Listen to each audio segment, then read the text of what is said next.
الحمد لله وكفى وسلام على عباده الذين اصطفى اما بعد سورہ کہف کے 5 قصوں میں ہمیں بہت سارے سبق سکھائے گئے۔ پہلا قصہ اصحاب کہف کا ہے، ایسے جس میں سمجھایا گیا کہ لوگوں اگر تم وقت میں ہو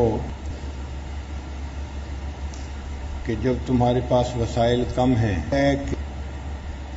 اور ایمان کو بچانا مشکل ہو گیا ہے اور ڈر ہے کہ سوسائٹی زبردستی تمہیں فسق و فجور میں مبتلا کر دے، اس نے کفر کے اندر گھسیٹ لے جائے، تو تم اپنے ایمان کو بچانے کے لیے ایمان کسی کہف کے سمت جڑ جانا۔ کہف کے ساتھ جڑنے سے تمہارا ایمان سے بچ سلامتی رہے گا اور تم سوسائٹی کے برے اثرات پہلے کے ماڑکی پہ زندگی گزار لو گے۔ آج کے زمانے میں پہاڑ کے درمیان جو کوئی جگہ تھی اس کو کہف کہتے تھے اور کہلاتی کے دور میں ہر وہ جگہ جو ایمان بچانے کا سبب بن سکتی ہے وہ کہف والوں کی ہے۔ کہف مدارس کہف ہیں، اللہ خانقاہیں کہف ہیں،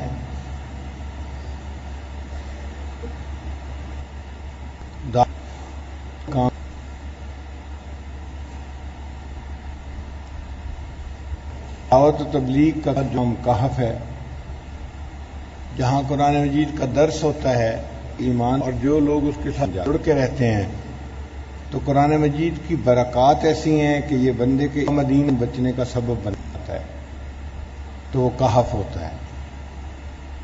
اور مکہ جالہ اور یہ دونوں شہر کہف ہیں، چونکہ آئے گا اور وہ ان شہروں میں داخل نہیں ہو سکے گا، اللہ تعالیٰ کی حفاظت ہوگی۔ تو ان 5 کہف میں سے جس کے ساتھ جڑنا آسان ہو، انسان جڑ کے رہے اور اپنے ایمان کو بچانے کی فکر کرے۔ دوسرا قصہ تھا جنتین کا، کہ ایسا بندہ جس کو اللہ نے دنیاوی مال پیسہ خوب عطا کیا ہے، اس میں عام وہ عیش و آرام کی زندگی گزار رہا ہے، تو ایسے وقت تو ہمیں طور پر انسان کا نفس ان نعمتوں کو اپنی طرف منسوب کرتا ہے۔ اس سبق سکھایا گیا کہ آپ ان نعمتوں کو اپنی طرف منسوب نہ کریں، اللہ کی طرف منسوب کریں سے بچیں، اور جس پروردگار نے یہ نعمتیں دیں اس کا شکر ادا کریں تاکہ اللہ کے شکر گزار بندوں بنیں۔ تیسرا قصہ تھا باتیں حضرت موسیٰ علیہ السلام اور خضر علیہ السلام کا، اس میں جہاں اور بہت ساری آداب کھائی گئیں، ایک بات کہ ایک استاد اور شاگرد کے آداب کیا ہوتے ہیں، آداب المعلمین اور متعلمین، ان کو بھی سکھایا گیا۔ چنانچہ مفسرین نے لکھا ہے ہم نے کہ موسیٰ علیہ السلام کے اس واقعے سے کئی فوائد ہم سے پوچھتے ہیں۔ سب سے پہلا فائدہ کہ بنی اسرائیل کے ایک شخص نے موسیٰ علیہ السلام سے پوچھا تھا کیا آپ اس سے بڑے عالم ہیں، تو انہوں نے جواب میں ہاں کہا تھا۔ پھر علم کے بعد اللہ تعالیٰ نے ان کو ایک ایسے بندے کے پاس بھیجا جس کے پاس ایسا علم تھا جو موسیٰ علیہ السلام کے پاس نہیں تھا، اور یہ سارا واقعہ پیش آیا۔ تو اس واقعے سے یہ سبق ملتا ہے کہ انسان کو اللہ تعالیٰ جتنا بھی علم و فرمائے، وہ کبھی یہ نہ کہے کہ میں بڑا عالم ہوں، یہی سوچے فوق کل ذی علم علیم، ہر علم والے کے اوپر ایک علم والا ہوتا ہے۔ اس لیے ہمارے اکابرین ہمیشہ جس بات امام مالک کا ملا فوری نہیں ہوتا تھا، کہہ دیتے تھے لا ادری، میں نہیں جانتا، میں نہیں جانتا، جانتے مالک رحمۃ اللہ علیہ ہر قادری کہنے میں خوش ہوا کرتے تھے، اور آج ہم کچھ نہیں اور ہماری چیز جاننے کا اظہار بھی کرتے ہیں، میں تو سب جانتا ہوں، یہ ہماری جہالت کی دلیل ہوتی ہے۔ امام ابو یوسف رحمۃ اللہ علیہ کیا فرمائے، چیف جسٹس کے وقت کے بڑا عہدہ تھا جو اللہ نے ان کو عطا تو کیا تھا، مگر ان کی عادت تھی کہ جب کوئی بندہ ان سے کوئی بات پوچھنے ان کہہ دیتے تھے لا ادری، مجھے نہیں پتا، مجھے نہیں پتا، مجھے نہیں پتا۔ ایک نوجوان کوئی مسئلہ پادری مجھ کے پاس آیا اور اس نے مسئلہ پوچھا تو امام صاحب نے کہہ دیا لا مجھے نہیں پتا۔ نوجوان غصے میں آ گیا، اس نے کہا یہ کیا بات ہے، آپ کی تنخواہ آدھے بیت المال کے برابر ہے، آپ کی تنخواہ آدھے بیت المال کے برابر ہے، اور جب آپ سے مسئلہ پوچھتے ہیں تو کہتے ہیں لا ادری، مجھے نہیں پتا۔ کہا تو امام صاحب تحمل مزاج تھے، وہ اس پہ غصے نہیں ہوئے، بلکہ جواب میں انہوں نے علم کہا کہ اے بھائی، یہ جو تنخواہ ہے نا آدھے بیت المال کے برابر، تو یہ مجھے میرے علم کی وجہ سے ملتی ہے، اگر یہ مجھے میری جہالت کی بنا پر ملتی ہو گیا، میری تنخواہ پورے بیت المال سے بھی زیادہ ہوتی۔ تو وہ نوجوان ہنس پڑا اور اس کو غصہ ٹھنڈا ہے۔ ہمارے اکابر ہمیشہ یہ کہا کرتے تھے کہ ہمارے علم سے ہماری جہالت زیادہ ہے، یعنی جتنے اندر جانتے ہیں اس سے جتنا ہم نہیں جانتے وہ زیادہ ہے۔ اس کے اندر اس میں انسان کے اندر عاجزی بھی آتی ہے، وہ بڑا بول بھی نہیں بولتا اور میں تکبر بھی نہیں پیدا ہوتا۔ حضرت موسیٰ علیہ السلام اس سفر طے اپنے ایک نوجوان کو لے کر گئے، یوشع بن نون ان کا نام تھا۔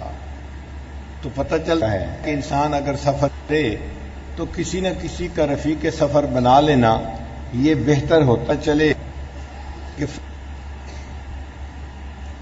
تیسری بات یہ کہ اگر شاگرد کو پتہ انسان اس فلاں استاد ہیں جن سے میں پڑھ سکتا ہوں، تو انسان خود استاد کے پاس چل کے جائے۔ آج کے دور میں چونکہ مال پیسہ ہے ہادیہ، تو طالب علم کوشش کرتا ہے کہ اپنے والد سے کہے کہ فلاں استاد کو کہیں کہ گھر آ کے مجھے پڑھا کریں، یعنی طالب علم یہ چاہتا ہے استاد چل کے آئے اور گھر میں آ کے مجھے پڑھائے، چل کے جائے، خود چل کے جائے یہ پسند نہیں کرتا۔ حالانکہ شاگرد کا استاد کی طرف کی چلانا پر زیادہ بہتر ہے۔ علم کے لیے کوئی عمر کی قید نہیں ہے کہ 15 سال تک انسان علم حاصل کر سکتا ہے، اس کے بعد تو چاہیے زندگی کے جس حصے میں بھی انسان علم کی طلب محسوس کرے اس کو علم حاصل کرے۔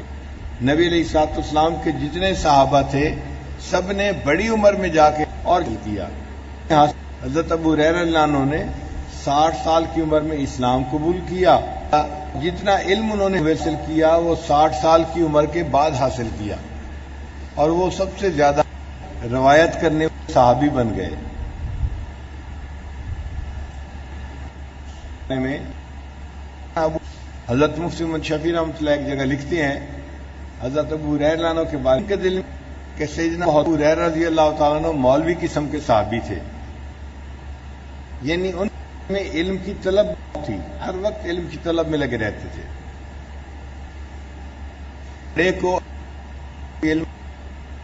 ایک مسئلہ یہ بھی یہاں سے نکلا کہ اگر کبھی بڑے علیہ السلام اپنے چھوٹے سے کوئی بڑے حاصل کرنا پڑے تو اس میں آر نہیں محسوس کرنی چاہیے۔ حضرت موسیٰ جبکہ حضرت السلام درجے میں اللہ تھے خضر علیہ السلام سے، خضر علیہ السلام اللہ کے ولی تھے، حضرت موسیٰ علیہ السلام اللہ کے نبی تھے اور صاحب کتاب نبی تھے، اولو العزم نبی تھے، اور مگر ان کو جب علم حاصل کرنا تھا تو وہ شوق کے ساتھ گئے ان کے پاس، علیہ السلام سے پاس، پھر بھی انہوں نے جانے میں کوئی علم محسوس نہیں کی۔ تو اس سے پتہ چلتا ہے کہ کبھی کبھی اکابر اصاغر سے علمی نفع اٹھا لیتے ہیں۔ بخاری شریف حضرت مولانا خیر محمد جالندی رحمۃ اللہ کا واقعہ سن لیجئے۔ ایک مرتبہ وہ خبرات پڑھا رہے تھے تو پڑھاتے پڑھاتے ایک ایسا پوائنٹ آیا کہ جو حل نہیں وارد ہوتا، اور تو حضرت نے شاگردوں کو بتا دیا بھئی دیکھو اس جگہ پر یہ اشکال ہوتا ہے، یہ مجھ سے حل نہیں ہو رہا، اگر آپ میں سے کوئی جانتا ہو تو وہ مجھے بتا دے، مگر آپ بتائیے کیا آج کوئی استاد ہے جو شاگردوں کے سامنے یہ بات کرے؟ تو آپ کو ان کی بے نفسی کا یہ کام تھا، انہوں نے شاگردوں کو بتا دیا، شاگردوں نے کہا جی نہیں ہمیں بھی اس کا جواب حضرت نہیں ہے۔ تو ایک اور استاد تھے جامعہ کے جو حضرت کے شاگرد تھے، چھوٹی کتاب سے ہی انہوں نے دور حدیث پڑھا تھا اور بڑے قابل تھے، اور وہ اسی جامعہ میں چھاونی کتابیں پڑھا رہے تھے، تو حضرت نے ان کا نام لیا۔ اچھا اگر آپ کو بھی یہ اشکال کا جواب چنانچہ ہے تو میں ان پوچھ کے آتا ہوں۔ استاد اپنے شاگرد کی طرف چل کے جا رہا ہے، اب کہ انہوں نے بخاری شریف کیا اور وہ اپنے اس شاگرد کے پاس چلے، کسی طالب علم نے بات سے کیا اور ان کو بتا دیا کہ حضرت آپ کے پاس کوئی مسئلہ ڈسکس کرنے آ رہے ہیں، وہ بھی فوراً کلام حضرت باہر آ گئے، تو برآمدے میں حضرت کی اس سے ملاقات ہوئی، تو جب ملاقات ہوئی تو یہ بھی اس سے کہا مولانا یہاں ایک اشکال وارد ہوتا ہے، چونکہ آپ کا علم تازہ ہے، آپ نے اب بخاری شریف پڑھی ہے، ہو سکتا ہے آپ کو اس کا جواب یاد ہو تو آپ مجھے بتا دیجئے۔ اب وہ قابل طالب علم تھا، انہوں نے جب بخاری شریف کا وہ پوائنٹ دیکھا تو ان کو یاد تھا، جب یاد تھا تو انہوں نے اپنے استاد کو بتانا تھا، مگر ان میں بھی تواضع آ رہی ہے، انہوں نے یہ کہا جی استاد صاحب میرے خیال میں تو یہ ہے اور میرے دل میں تو یہ بات، ایسا نہیں کیا۔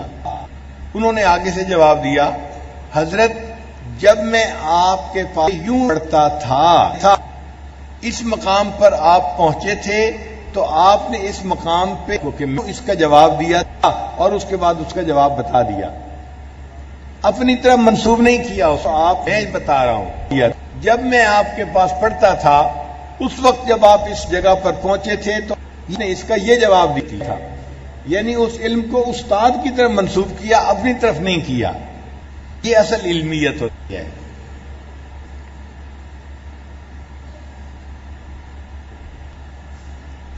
علم کے طلب کرنے میں سفر اگر دشوار بھی ہو تو بھی اختیار کرنا چاہیے۔ سفر میں حضرت موسیٰ علیہ السلام نے فرمایا تھا لقد لقینا من سفرنا ھذا نصبا، ہمیں اس سالہ اس کو بہت مشقت اٹھانا پڑی ہے، اس لیے کہ علم کی طلب میں انسان جو مشقت اٹھاتا ہے اس پر اللہ تعالیٰ کو بہت زیادہ اجر عطا فرماتے ہیں۔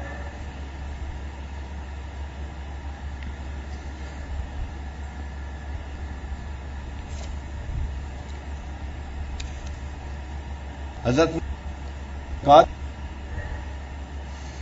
پھر ایک مسئلہ یہ بھی نکلتا ہے کہ جب موسیٰ علیہ السلام کی ملاقات ہوئی خضر علیہ السلام سے تو حضرت موسیٰ علیہ السلام نے وقت ضائع کیے بغیر جو اللہ ان کو بتا دیا کہ میں آپ کے پاس علم حاصل کرنے کے لیے آیا ہوں، آپ مجھے سکھائیے جائے، میں نے آپ کو علم عطا کیا۔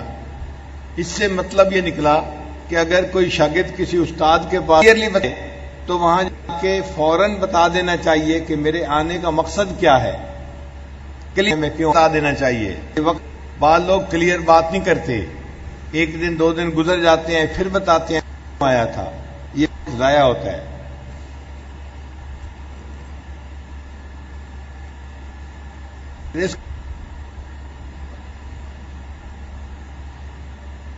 ہو جائے قصے سے یہ بھی پتہ چلتا ہے کہ اگر شاگرد سے کوئی غلطی ہو تو استاد اچھے طریقے سے اس کو سمجھائے، تنبیہ کرے، مناسب جیسے حضرت موسیٰ علیہ السلام نے بات پوچھی جو نہیں صبر کی تو خضر علیہ السلام نے فوراً ان کو جواب دیا الم اقل انک لن تستطیع معی دوبارہ غلط، کیا میں نے نہیں تو کہا تھا کہ آپ میرے ساتھ صبر نہیں کر سکیں گے؟ اور اگر شاگرد غلطی کرے استاد اپنے تنبیہ کا لیول ذرا بڑھا دے، مگر جواب ضرور دے۔ اگر کو تنبیہ ہی رہنا چاہیے، غصہ نہیں کرنا چاہیے، شاگرد غصہ نہ 1000 مرتبہ بھی ایک تو اچھا استاد وہ ہوتا ہے جو اس کو 1000 مرتبہ بتائے اور غصہ سکتا رہے۔ اس لیے کہ ذہنی سطح ہر ایک کی مختلف ہوتی ہے. کوئی ایسا بھی شاگرد ہے کہ جس کو ایک دفعہ بات سمجھ نہ آتی ہو، بار بار سمجھانی پڑتی ہو، تو اگر بار بار سمجھانی پڑ رہی تو اس پہ دل تنگ نہیں کرنا چاہیے، بلکہ بتاتے رہنا چاہیے.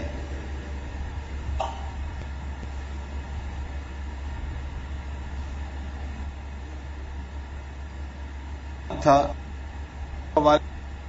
کتابوں میں واقعہ لکھا ہے کہ ایک نوجوان کو اس کا گھر پہ نابینا ہو گیا، تو وہ اپنے باپ گراؤنڈ ساتھ رکھتا تھا اپنے گھر اور اس کی خدمت کرتا تھا.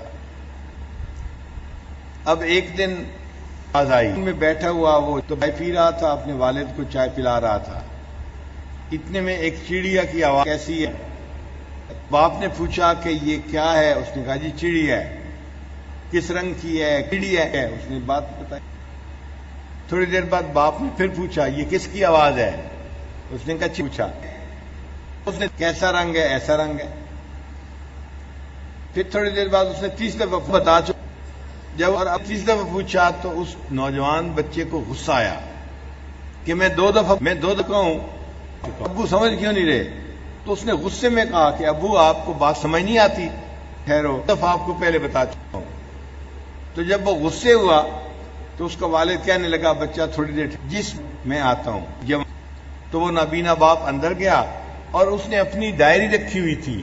اس کا والد ڈائری میں کلامانی میں وہ اپنی باتیں لکھا کرتا تھا. تو والد اپنی ڈائری اٹھا کے آیا اور اس نے اپنے بیٹے کو کہا کہ بیٹے اس کا فلاں صفحہ نکالو اور دیکھو کیا لکھا تھا. تو جب فلاں صفحہ نکالا اس کے اوپر لکھا ہوا تھا کہ ایک گیند جو یہ نوجوان چھوٹا تھا نا، بچہ تھا، اس کو اس کے باپ نے لے کے دیا تھا. اور نوجوان بچے نے اس وقت اپنے باپ سے 30 مرتبہ پوچھا تھا ابو یہ کیا ہے، اور باپ نے ہر دفعہ پیار سے کہا تھا بیٹا یہ گیند ہے، اس مقصد کے لیے ہوتا ہے. تو والد نے اسے کہا کہ دیکھو کیا تھا کہ تم بچے تھے، آج تم نے 30 مرتبہ مجھ سے پوچھا تھا کہ یہ کیا ہے، اور میں نے آرام سے بتا دیا ابو یہ گیند ہے.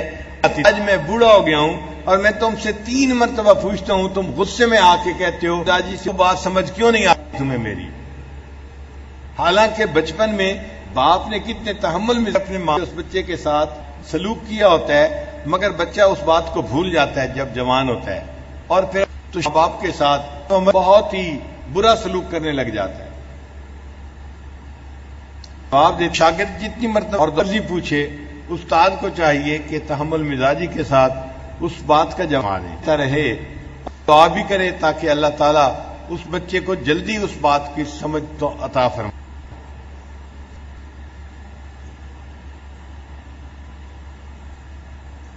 ضائع پھر اگر علم کا موقع سکا ہو جائے، اچھا طالب میں وہ ہے کہ دل میں افسوس کرے کہ میں علم حاصل نہ کر آپ سے. اور اس دلیل کیا ہے کہ نبی علیہ الصلوۃ والسلام پر جب وحی اتری اور اللہ علیہ وسلم نے موسیٰ علیہ السلام کا واقعہ بیان فرمایا، تو حدیث پاک میں آتا ہے کہ نبی علیہ السلام نے فرمایا باتوں اگر ہمارے بھائی موسیٰ علیہ السلام صبر کر لیتے تو ہو سکتا ہے کہ خضر علیہ السلام اور اس کی بھی وضاحت کرتے، ہمیں اور چیزیں سیکھنے کا پتہ چل جاتا، موقع مل جاتا ہے. مطلب یہ کہ اگر علم سیکھنے کا موقع ضائع ہو تو بندے کو دل میں افسوس ہونا چاہیے. یہ وہ آداب اس قصے جو متعلم کے ہیں اور معلم کے ہیں. اور دیکھیے یہ حضرت موسیٰ علیہ السلام کے مجید سے یہ بھی سامنے آتا. قرآن کا ہے کا جو یہ سورہ کہف کا چوتھا قصہ ہے وہ حضرت آدم علیہ السلام ہے. اس میں بتایا گیا کہ ایمان والو تمہارا اصلی وطن جنت بھول جاؤ، تو دنیا میں دل نہ لگاؤ اور فانی دنیا کی خاطر اپنی آخرت کو نہ بھول ہیں. والباقیات الصالحات جو باقی رہنے والے اعمال ایسی وہ زیادہ بہتر ہیں دنیا کے مال و دولت سے. تم آخرت کی تیاری میں لگے رہو اور کرنے زندگی گزارو کہ آخرت میں کامیاب ہو جاؤ. پانچواں قصہ ہے سکندر ذوالفقار کا. اس قصے میں دو باتیں سکھائی گئی ہیں. اللہ پہلی بات تو یہی کہ اگر اللہ تعالیٰ کسی بندے کو مال و دولت عطا کرے تو اس کو چاہیے کہ اللہ کے بندوں کی اللہ کے لیے نفع رسانی کا کام کرے، فائدہ کرے اللہ کے بندوں کا اللہ کی رضا کے لیے، دنیاوی شہرت یا مال و منال کے لیے نہ کرے، اللہ کی رضا کے لیے کرے۔ سکندر ذوالفقار کو قوم نے کہا تھا ہم جمع کر کے پیسے آپ کو خراج کے طور پہ دیتے ہیں تاکہ تم، ان کہا تھا مجھے پیسوں کی ضرورت نہیں ہے، بس تم میری مدد کر دو، میں تمہارے لیے دیوار بنا دیتا ہوں تاکہ نہ پریشانی سے بچ جاؤ۔ تو اللہ کے بندوں کی اللہ کے لیے نفع رسانی کی کوشش کرتا ہے، یہ چیز اللہ کے اندر بہت پسند ہے۔ ایک سبق تو ہمیں یہ ملتا ہے، اور دوسرا سبق یہ ملتا کہ سکندر ذوالقرنین اللہ کے نیک بندے تھے، اللہ نے ان کو اسباب کا علم بھی عطا کیا تھے اور اسباب بھی دیا تھے، چنانچہ وہ اللہ کی زمین پر اللہ کا قانون لاگو کرتے ہوتا ہے، اور ایسا بندہ جو اللہ کی زمین پر اللہ کا قانون لاگو کرے اللہ کا بڑا پسندیدہ بندہ۔ ہمیں بھی چاہیے ہم اس بندے کے لیے دعائیں کریں جو ملک کے اندر کے لیے شریعت کے قانون کے نفاذ کے لیے کوششیں کر رہا ہو، اس خالی یہ دعائیں کرنا ہم اپنے لیے واجب سمجھیں، فرض سمجھیں۔ دعا ہماری کوئی دعا اس کو نہیں ہونی چاہیے اس کی دعا سے، اس لیے کہ وہ ایک عظیم کام میں لگا ہوا ہے، ہم کریں گے اللہ اس کو کامیاب کرے تاکہ اس کے بدلے اللہ کی زمین پر اللہ کا قانون لاگو ہو جائے، جس کے کی طرز جمہوری نشان کج کلاہی چاہیے، بندے ہیں اسی کا بادشاہی چاہیے۔ ہم بھی یہ چاہتے ہیں اور دل میں تمنا رکھتے ہیں کہ ہمارے یہ پیارا ملک پاکستان کلمے پہ نام پہ لیا گیا، اللہ کرے کہ اس کے اندر شریعت یہ ہو جائے، ہم اس میں شریعت کے مطابق زندگی گزارنے والے بن جائیں۔ ہمارا ملک ایک نعمت ہے جو اللہ نے ہمیں عطا کی ہے، ہمیں اپنی آزادی کی قدر کرنی چاہیے، جیسے جتنی دین کی آزادی اس ملک میں ہے پوری دنیا میں کہیں نظر نہیں آتی۔ آزادی سے دین کے مدارس یہاں پر آزادی سے کام کر رہے ہیں، باقی پوری دنیا میں کہیں مدارس اتنا ازمام اور کام نہیں کر سکتے۔ ہمارے ہاں حکومت اور خطیب اپنی خودکشی کا خطبہ جمعہ کے دن دے سکتا ہے، باقی پوری دنیا کے ملکوں میں حکومت ہے کی طرف سے لکھا ہوا خطبہ مل جاتا ہے اور خطیب اس کو صرف پڑھ کے سنا دیتا ہے۔ یہ کتنی بڑی نعمت جو اللہ نے اس ملک میں عطا فرمائی ہے، ہمیں اس کی قدر کرنی چاہیے۔ جو لوگ پاکستانی ہیں اختلاف ہے اور پھر ملک کے خلاف باتیں کرتے ہیں وہ دھوکے میں پڑنے والے لوگ ہیں، ہمیں ان کے ساتھ آزادی ہے۔ ہمارا نظر یہ ہے یہ ملک ہمارا ہے، اللہ کی دی ہوئی نعمت ہے، ہم اس کی قدر کریں اور اس کو دین کے لیے استعمال کریں، اور ہم ملک کے احسان ہیں، ہم پیدا ہوئے یہاں، ہم نے کھایا پیا پلا بڑے علم حاصل کی، اب کتنے احسانات ہیں ہمارے اوپر جو یہاں ہم پر ہوئے، اس لیے ہمیں چاہیے کہ ہم زندگی گزاریں اور اس ملک میں اپنی طرف سے جو اچھائی واپس لوٹا سکتے ہیں وہ لوٹانے کی کوشش کریں، بھلائی یہاں کے لوگوں کے لیے ہم خیر کا سبب بنیں، کا حصے کا سبب بنیں۔ اس ملک کے ساتھ محبت رکھنا، اس کو اپنے ایمان دین کا سمجھنا چاہیے۔ تو آپ دیکھیں پوری دنیا میں کہیں بھی کچھ اگر ہوتا ہے ایک بارے میں تو سب سے پہلے کس ملک سے آواز اٹھتی ہے؟ ہمارے ملک سے آواز اٹھتی ہے۔ ایک بدبخت نے نبی علیہ الصلوۃ والسلام کے کارٹون بنا دیے تو سب سے پہلے کس ملک سے آواز اٹھی؟ کس ملک سے؟ ایک ملک نے فلم بنائی تھی نبی علیہ الصلوۃ والسلام کے بارے میں تو سب سے پہلے کہاں پر آواز اٹھی تھی؟ پاکستان سے آواز اٹھی۔ تو یہ ہمارا کتنا پیارا ملک ہے جہاں ہم خود بھی دین کے مطابق رہ سکتے ہیں، ہمیں کوئی مجبور نہیں کرتا فسق و فجور میں جانے کے لیے، اور جہاں پر ہم سیکھ بھی سکتے ہیں، دین سکھا بھی سکتے ہیں، تو ہمیں اس نعمت کی قدر کرنی چاہیے، ورنہ تو نعمت ہاتھ تو نکل جاتی ہے، بعد میں قدر آتی ہے۔ یہ وہ اسباق ہیں جو ہم نے سورہ کہف کے مختلف قصوں میں سے پڑھے۔ اب آخری ایک بات اس وقت یہ سمجھ لیجئے کہ سورہ کہف ہمیں دجال کے فتنے سے بچاتی ہے۔ کیسے بچاتی ہے؟ کہ سورہ کہف کے بعد میں ایسی سازی کرتی ہے، ایسے سبق سکھاتی ہے کہ جن اسباق کو سیکھنے کے بعد انسان کے لیے ایمان کو بچانا آسان ہوتا ہے۔ پھر ہمارا دین حیا اور پاک دامنی کا دین ہے۔ آج کا کافر بے حیائی کو پسند کرتا ہے، چنانچہ آپ اخبارات میں بھی پڑھتے رہتے ہیں تہذیبوں کے کنفلکٹ آف سویلائزیشن، کہ تہذیبوں کا ٹکراؤ ہے۔ تہذیب چھوڑ سکتے، ٹکراؤ کا کیا معنی؟ ہم کہ کافر جو ہے نا وہ شراب چھوڑ سکتا ہے، جوا اچھی بری چیز ہے۔ ہم نے ایسے کافر دیکھے ہیں زندگی بھر شراب نہیں پیتے، لکھے پڑے ہوتے ہیں، کہتے ہیں جی ہم نے کبھی شراب نہیں۔ تو کافر شراب چھوڑ سکتا ہے اور بری جوا چھوڑ سکتا ہے، سود چھوڑ سکتا ہے اور اپنی چیز حرکتیں چھوڑ سکتا ہے، لیکن کافر دو چیزیں نہیں چھوڑ سکتا، ایک میوزک نہیں چھوڑ سکتا اور ایک زناکاری نہیں چھوڑ سکتا۔ یہ ان ملکوں میں سالوں گزرا، یہ بات ہم نے نتیجہ نکالا۔ کافر باقی ہر گناہ چھوڑ سکتا ہے، لیکن موسیقی اور زنا ہمارے ایک چیز ہے جو اس کو وہ نہیں چھوڑ سکتا، چاہے جو مرضی ہو جائے۔ تو نتیجہ یہ نکلا کہ ہم اور ان کے درمیان بنیادی فرق ہے، ہم حیا کو نہیں چھوڑتے، وہ بے حیائی کو نہیں چھوڑ سکتے۔ تو یہ ہے مذہبوں کا ٹکراؤ۔ وہ جانتے ہیں مسلمان جتنا بھی آزاد خیال وہ کہہ جائے، یہ اپنی ایک ماں بہن بیٹی کے بارے میں کبھی بے حیائی کو پسند نہیں کر سکتا، اس لیے کو کہتے ہیں کہ ہم ان کے کبھی بھی نہیں ہو سکتے۔ بھائی آپ بے حیائی کو کیوں نہیں چھوڑ سکتے؟ آپ چھوڑے بے حیائی، سانچے اور حیا والے دمے کے اوپر آ جائیں۔ حیا بہتر ہے اور بے حیائی تو جانوروں والا کام ہے۔ آج امریکہ میں تحریک چل رہی ہے، اس کو ٹاپ لیس جو ہے وہ تحریک کہتے ہیں۔ ٹاپ لیس کا کیا مطلب؟ کہ عورتیں کرتا نہیں پہنتی اور وہ کہتے ہیں جی کپڑے پہننا تو تکلف کا کام ہے۔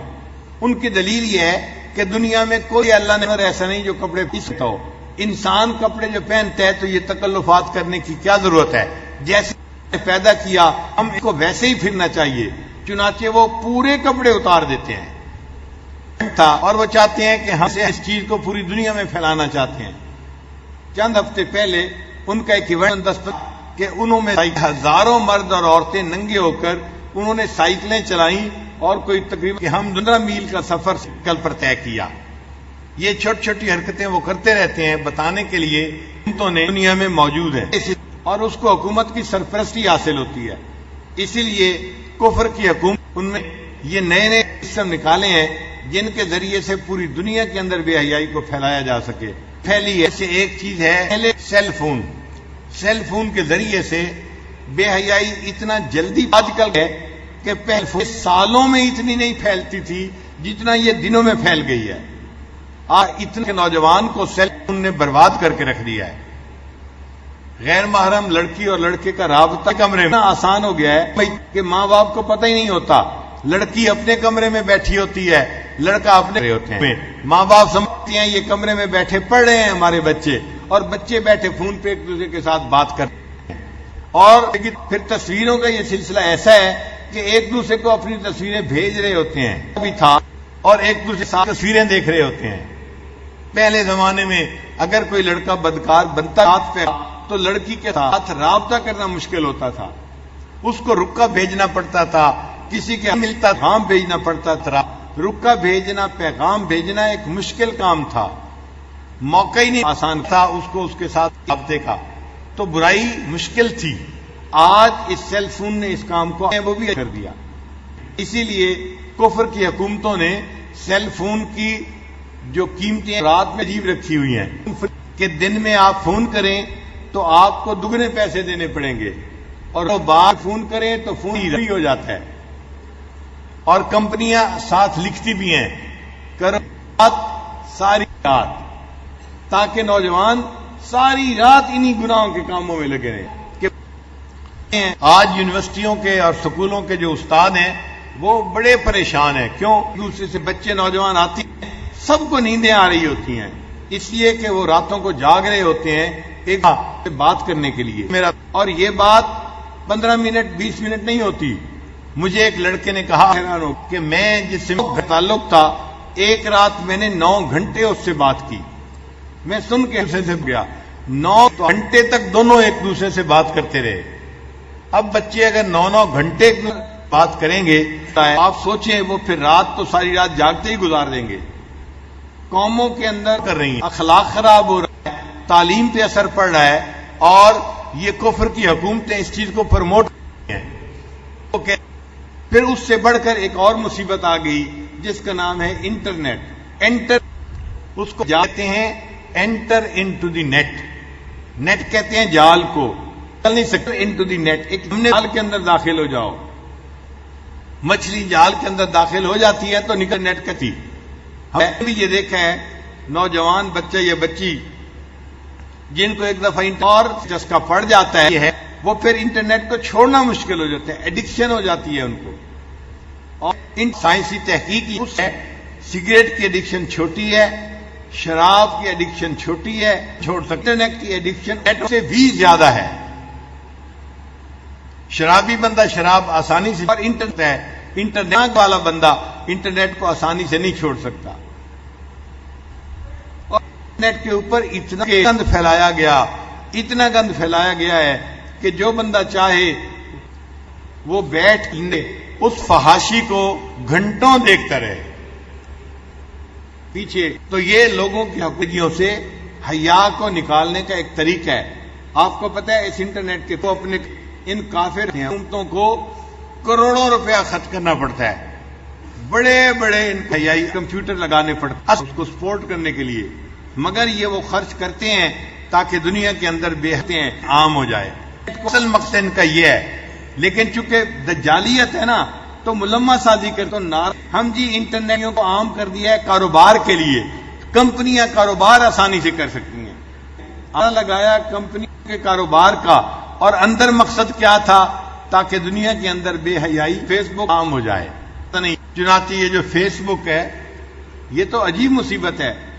ہمیں تو فری میں پر جانے کا بھی پتہ نہیں ہے, حالانکہ الیکٹریکل انجینئر ہیں, پتہ بھی نہیں کہ جاتے کیسے ہیں.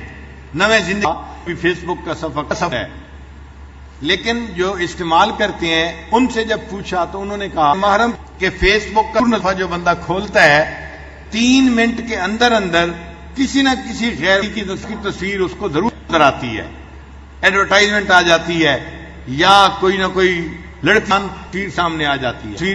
اب آپ بتائیں جس فیس بک کو کھولنے پر 3 منٹ کے اندر اندر انسان آج غیر محرم کی تصویر دیکھتا ہے, اس فیس بک کو کھولنا جائز کہاں سے ہو گیا؟ اور دوسرے یہ عام ہے. لڑکیوں نے بھی اپنے صفحے بنائے ہوئے ہیں, لڑکوں بھی صفحے بنائے ہوئے ہیں, اور ان کے فیس بک سے جو کے ساتھ رابطے بڑھ رہے ہیں. تو بیسیکلی یہ بے حیائی کو پھیلانے کا ایک دھندا ہے, لگتا ہے کفر نے شروع کیا ہے. اور واقعی انٹرنیٹ اور فیس بک اور ان چیزوں کے آنے کے بعد اب یوں کہ میں کہ شیطان فارغ ہو کے بیٹھ گیا ہے. اب شیطان سمجھتا ہے شیرا کام انسانوں کیا سنبھال لیا, میرے چیلے بہت دنیا میں ہو گئے, اب مجھے شیطانیت کرنے کی ضرورت ہے. اس پر کسی شاعر نے کچھ اشعار کرتے ہیں, ذرا غور سے سنیے گا. شیطان اعتراض ہے, کہتا کہ سوچتا ہوں کہ اب انسان کو سجدہ کر لوں. اب شیطان کی سوچ یہ ہے بنایا کہ میرا دل چاہتا ہے کہ میں اب انسان کو سجدہ کر لوں. تو نے جس وقت یہ انسان رب بنایا یا رب, اس گھڑی مجھ کو تو ایک آنکھ نہ بھایا یا رب, اس لیے میں نے سری ہے نہ جھکایا یا رب, لیکن اب پلٹی ہے کچھ ایسی ہی کایا یا رب. عقل مند اب یہ اسی میں سے میں توبہ کر لوں, سوچتا ہوں کہ اب انسان کو سجدہ کر لوں. اس شیطانیت میں بھی مت آگے نکل گیا, اب اس کو سجدہ میں کر لوں یہ زیادہ بہتر ہے. ابتدان تھی بہت نرم طبیعت اس کی, قلب و جاں پاک تھے شفاف تھی طینت اس کی, پھر بتدریج بدلنے لگی خصلت اس کی, اب تو خود مجھ پہ مسلط ہے شرارت اس کی. اس سے پہلے بھر میں اپنا ہی تماشا کر لوں, سوچتا ہوں کہ ابھی انسان کو سجدہ کر لوں. اللہ فرمایا دیا کون بھر دیا تو نے بھلا کون سا فتنہ اس میں, کیا فرماتے ہیں نا، ہم نے انسان اس خیر کو بھی رکھا، شر کو بھی رکھا. وہ کہتے ہیں کہ جو شر آپ نے رکھا ہے نا، پتہ نہیں ہوتا ہے فتنہ ہے اللہ جو آپ میں بھرا ہے. بھر دیا تو نے بھلا کون سا فتنہ اس میں، پکتا رہ وجود ہمیشہ کوئی لاوا جا اس میں. ایک ایک سانس ہے اس صورت شعلہ اس میں، آگ موچتا ہوں کیا مجھ سے بھی اس کو صدا اس میں. اپنا آتش قدائے ذات ہی ٹھنڈا کر لوں، سوچ باپ ہوں کہ اب انسان بے سجدہ کر لوں. اب تو یہ خون کے بھی رشتوں سے اکڑ جاتا ہے، خود سے بھائی سے بدنتے سے بھی لڑ جاتا ہے. جب کبھی تیش میں ہتھے سے اکھڑ جاتا ہے، سوچتا ہوں میرے شر کا توازن سبھی بگڑ جاتا ہے. اب تو لازم ہے کہ میں خود کو بھی سیدھا کر لوں، سوچ مادھو کہ اب انسان سجدہ کر لوں. میری نظروں میں تو بس مٹی کا اسے تھا بشر کم، میری نظروں میں تو بس مٹی کا مادھو تھا بشر. میں سمجھتا میرے بھی خود سے بہت ہی کانتر، مجھ پہ پہلے نہ کھلے اس کے سیاسی جوہر. کان سوچتا کترتا ہے یہ قید بن کر، شیطانیت چھوڑ کے میں بھی یہی دھندا کر لوں. نہ چاہوں کہ اب انسان کو سجدہ کر لوں. کچھ جھجکتا ہے نہ ڈرتا نہ گری شرماتا ہے، کچھ جھجکتا ہے نہ ڈرتا ہے نہ شرماتا ہے. نت نہیں فتنہ روز ہی دکھلاتا ہے، اب تو یہ ظالم میرے بہکاوے میں کب آتا ہے. میں برا سوچ کر رہتا ہوں یہ کر کیا آتا ہے، میں برا سوچتا رہتا ہوں یہ کر لوں آتا ہے. ابھی اس کی مریدی کا ارادہ کر لوں، سوچتا ہوں کہ اب انسان کو سجدہ کروں.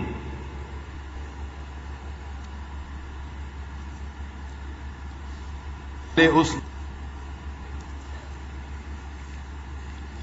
ظلم کے دام بچھائے ہیں نرالے دام نے،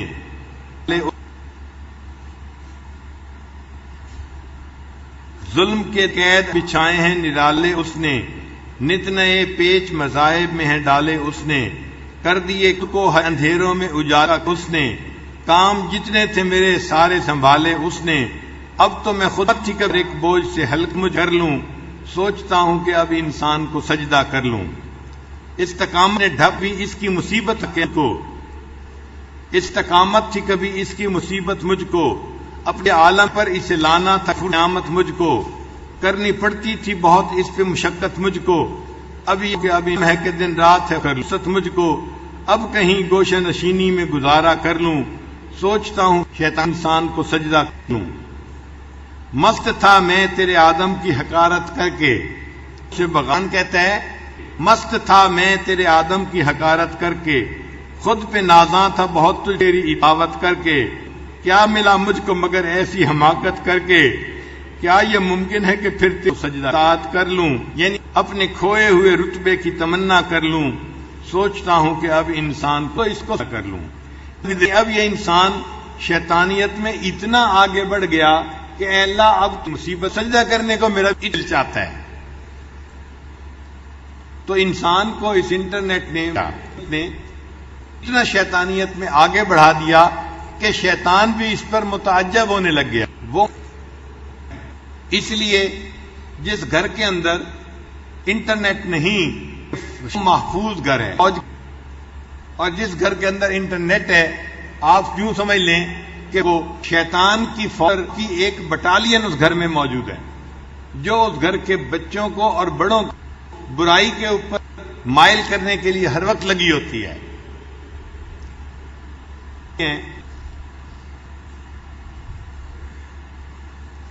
ایک سوال اکثر نوجوان پوچھتے ہیں کہ دجال کوئی انسان ہوگا یا دجال کوئی تہذیب کا نام ہوگا.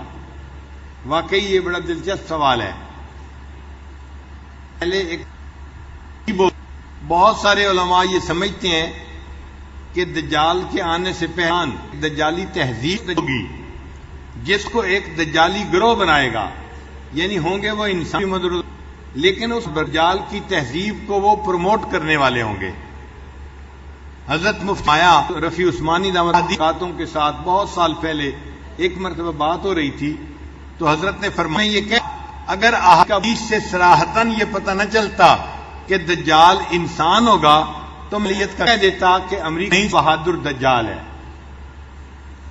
اس لیے کہ جو دجال نے کام ہے وہیں سے شروع ہو رہا ہے اور پوری دنیا کے اندر پھیل رہا ہے. اور وہاں پر کون؟ اور یہ یہودی بیٹھے ہوئے ہیں. یہ یہودیوں کا گروہ یہ دجال کے ایجنٹ سمجھ لیں. نکال کے وہ دجالیت کی تہذیب کو دنیا کے اندر پھیلا رہے ہیں. عورت کو بے پردہ کرنے کے لیے گھر دود ہے رہے ہیں. کے شانہ بشانہ نعرہ یہ ہے، اور حقیقت میں عورت کو بے پردہ کرنا مقصود لگائے. عورت کو گھر نکالنا مقصود ہے تاکہ ہم اس کو کھلونا بنا کے استعمال کر سکیں. مگر نعرت ہے شانہ بشانہ، اور اس کے اوپر جو ہے حقوق نسواں کا نعرہ لگایا. یہی تو دجالی کہ نعرہ کچھ ہوتا ہے مقصد اندر کچھ اور ہوتا ہے. آخرت سے روٹی کپڑے مکان کا نعرہ لگایا اور دنیا کے انسانوں کو آخری سے غافل کر دیا. آج مادیت کی جتنی محبت ہے یہ وہیں پیدا ہو رہی ہے دنیا میں، اور اس کو باقاعدہ آگے پھیلایا جا رہا ہے، بڑھایا جا رہا ہے. جیسے تو ہمیں یوں لگتا ہے کہ دجال ایک انسان ہی ہوگا. سمجھ لیں حدیث پاک میں آیا ہے، اور وہ یک چشم ہوگا، ایک آنکھ والا ہوگا، کانا ہوگا. اور یہودی اس کانے کو اپنا کوئی بڑا پیغمبر اور خدا سمجھتے ہیں. اور وہ کہتے ہیں کہ آنے والے وقت میں ہمارا ایک آنکھ والا خدا آئے گا اور ہمیں پوری دنیا کا ایک آنکھ مل جائے گا. اسی لیے وہ اپنی تصویروں میں، کتابوں میں ایک آنکھ کے تصور کو بڑھاتے جا رہے ہیں. آپ $20 کے نوٹ کو دیکھیں، ایک آنکھ بنی ہوئی ہے. ان کی مختلف جو ہے ایجنسیز کے سگنل جو مونوگرام ہوتے ہیں ان دیکھیں، ان پر ایک آنکھ بنی ہوتی ہے. اور تو اور سعودی پولیس کا نیا ایک آنکھ نام بنا ہے، اس کے اوپر ایک آنکھ بنی ہوئی ہے.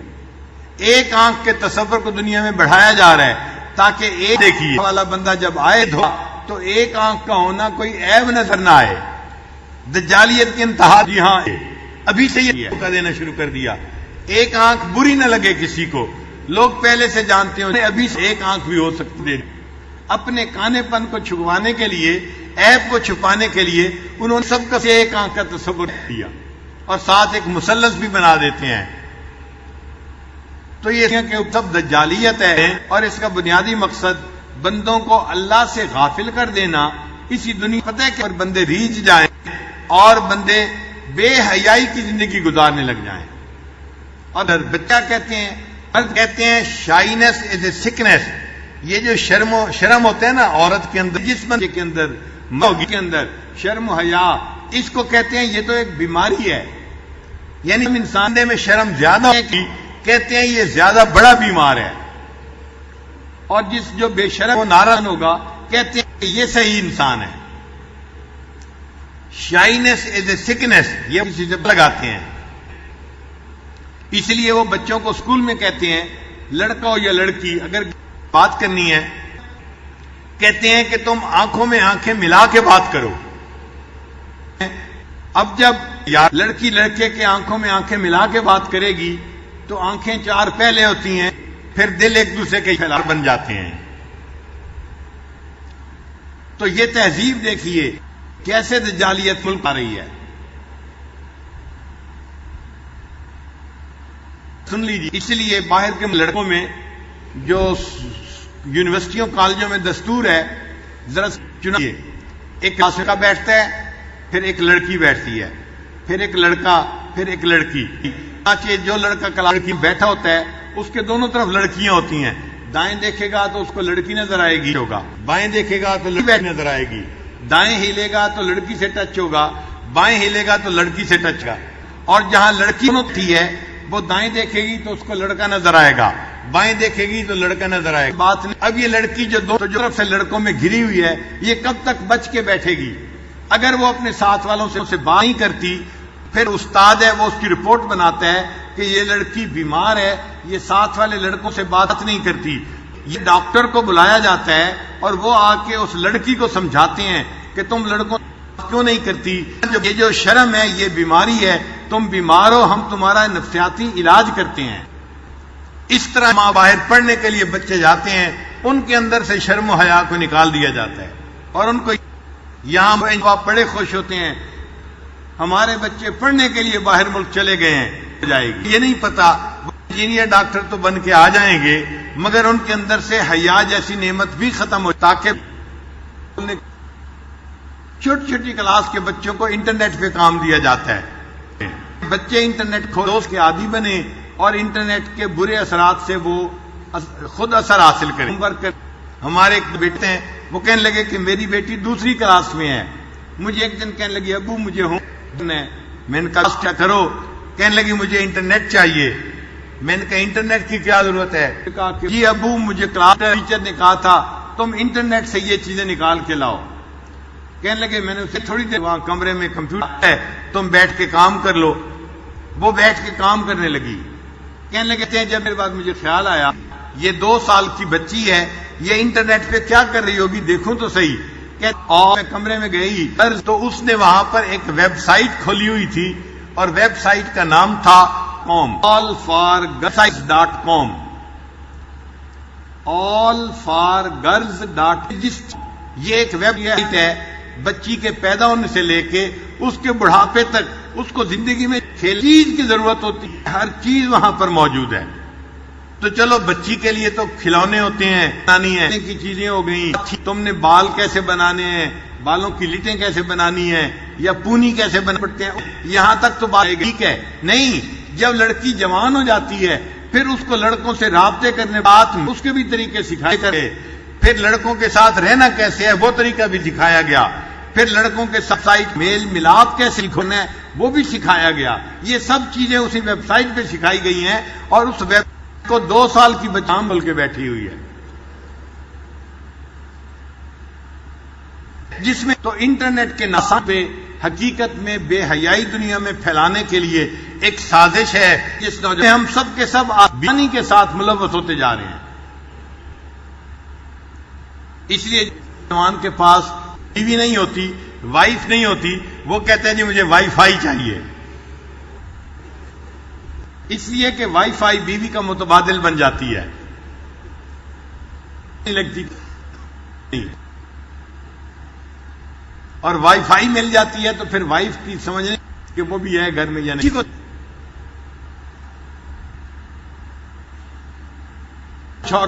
تو یہ اس دجالیت کہتے ہیں کہ پھیلانا کچھ چاہتے ہیں مگر اوپر سے نعرہ کچھ دیا ہے، نعرہ لگایا ہم نے پوری دنیا کو ایک شہر بنا دیا ہے، ایک گلوبل ولیج بنا، تم انٹرنیٹ کی پوری بزنس اچھے طریقے سے کر سکتے ہو۔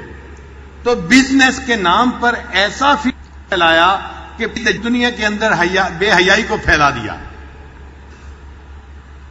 سمجھیے یہی جعلی تہذیب ہے اور اسی سے ہمیں بچنے کی ضرورت ہے۔ تو آپ یوں دوسرے بندے کہ دجال جس کا نام ہے نا وہ ایک بندہ ہوگا مگر اس کے آنے سے پہلے کچھ بندے اس کی تہذیب بنا دیں گے اور پوری دنیا میں اس کو پھیلا دیں گے۔ پھر جو دجال آئے گا اس کے لیے اپنی دجالیت کو پھیلانا اور آسان ہو جائے گا، وہ ایک چکر لگائے گا اور پوری دنیا سے بھی دجالیت پھیل جائے گی۔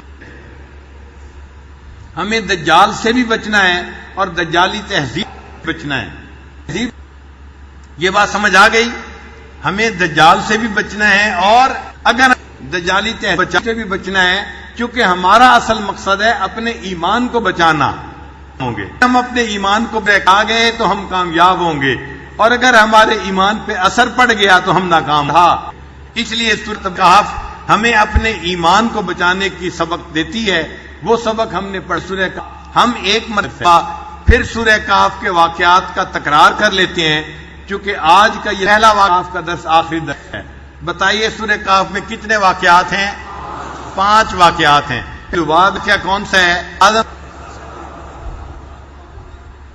جو سینٹرل واقعہ ہے جو لبے میں ان سے ہے وہ حضرت آدم علیہ السلام کا واقعہ ہے اور اس میں اللہ نے شیطان کا بھی تذکرہ کیا۔ اس واقعہ آسان کو کیا سمجھایا نہیں کہ ہمارا اصلی وطن جنت ہے، وہ آخرت ہے، دنیا عارضی ہے، فانی ہے، دنیا سے دل مت لگاؤ، آخرت کو یاد رکھو اور اس کی تیاری زیادہ کوشش میں لگے رہو۔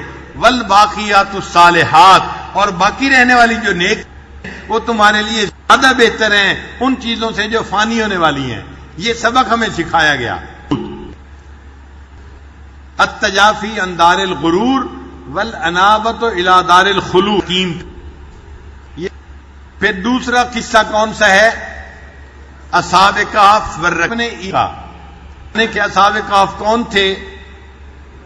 چند نوجوان تھے جو اب اللہ تعالی ایمان کو بچانے کے لیے شہروں کو چھوڑ کر ایک کہف کے اندر چلے گئے تھے، اور وہاں پہ اپنے اللہ نے 300 سال کچھ زیادہ ان کو سلا دیا. اللہ ان کی کروٹیں بدلتے رہے اور ان کے جسم خراب مرنے کے بعد یہ اللہ کی قدرت کی نشانی تھی. اللہ دکھانا چاہتے تھے اس قوم کو کہ دیکھو تم کہتے ہو کہ بعد کوئی کیسے زندہ ہوگا، ہم چاہیں تو بندے کو 300 سال سلانے کے بعد پھر دوبارہ زندہ کر سکتے ہیں. پہلا جب وہ اصحاب کہف اٹھے تو اس وقت حالات بدل چکے تھے. نوجوان بادشاہ جو تھا وہ کافر تھا، اب بادشاہ مسلمان تھا اور پوری قوم مسلمان ہو گئی تھی. اللہ نے پنوں کو یہ دکھا دیا کہ دیکھو تم بے سہارا تھے، تم نے میرے جو ہے وہ سہاری قوم پکڑا اور میں نے تمہارے ایمان کو بچا دیا. تمہیں اب میں نے کہف سے نکالا جبکہ ساری دیکھا ایمان والی بنا دی ہے، تو میں ایمان بچانے پہ آتا ہوں تو کفر کے ماحول میں بھی ایمان بچا کے دکھاتا ہوں. اور اس واقعے سے ہمیں ایک سبق ملا. بھی اب کیا سبق ملا؟ ہم اگر اپنا ایمان بچانا چاہتے ہیں ہمیں اپنے زمانے کے کسی کہف کے ساتھ جڑ کے رہنا پڑے گا. کہف کتنے قسم کے ہیں؟ کون کون سے؟ مدارس عربیہ کہف ہیں، اللہ والوں کی خانقاہیں ہوتی ہیں کہف ہیں، دعوت و تبلیغ کا کام کہف ہے، قرآن مجید کے درس جہاں چکے ہیں، قرآن کا ترجمہ پڑھایا جاتا ہے، تفسیر پڑھائی جاتی ہے، سبق سکھایا جاتا ہے، وہ بھی کہف ہے. کہ ایمان قرآن مجید کے اندر ہے، طاقت ہے، وہ بندے کے ایمان کو بچا لیتا ہے. وہ قیمہ ہے، بندے کے جسم کو مضبوط کر دیتا ہے اور اس کی حفاظت کرنے کا سبب بن جاتا ہے. نکلنا سے روح انسان کے جسم کی حفاظت کا سبب ہے نا. روح نکل جائے تو جسم 24 گھنٹے میں دنیا میں گزرنا شروع ہو جاتا ہے. ہمارے اندر روح موجود ہے، ہمارا جسم نہیں گلتا سڑتا، حالانکہ ہم 60 سال دنیا گزار چکے ہیں. تو روح انسان کے جسم کو گلنے سڑنے نہیں دیتی. اسی طرح قرآن مجید ہے، ہماری معاشرتی زندگی کی روح ہے. یہ جو روح ہماری ہے یہ جسم کی روح ہے اور قرآن مجید ہماری سوسائٹی کی روح ہے. وَكَذَلِكَ أَوْحَيْنَا إِلَيْكَ جو ہے ہم من امرنا، اللہ نے قرآن مجید کے لیے روح کا لفظ استعمال کیا ہے. تو روح ہمارے معاشرے کی وہ قرآن مجید. اگر یہ قرآن مجید ہمارے معاشرے میں آ جائے گا تو ہمارے معاشرے کے ایمان کے گلنے سڑنے کو بچا لے گا. اس لیے قرآن مجید میں جو حف ہے اور مدینہ منورہ اور مکہ مکرمہ یہ بھی کہا، اور یہ بھی جو جائے گا وہ شیطان کے فتنے سے، وہ دجال کے فتنے سے بچ جائے گا.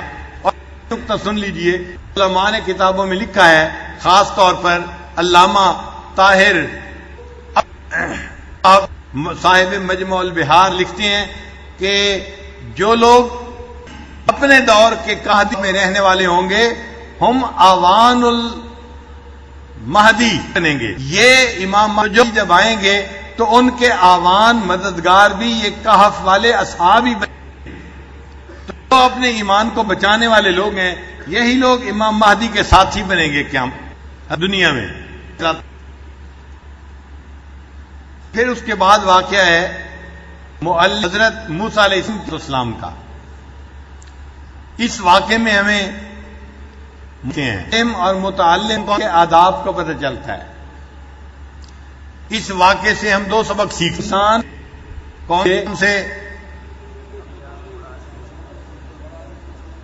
کہ موجود ہے، ہمیشہ یہ سمجھے کہ میرے علم سے اوپر بھی علم والے دنیا میں موجود. انسان کبھی بھی اشیاء کی یہ حقیقتوں کا احاطہ نہیں کر سکتا کہ وہ تمام اشیاء کی حقیقت کو جان لے. نہیں، علم فقط اللہ کے پاس ہے.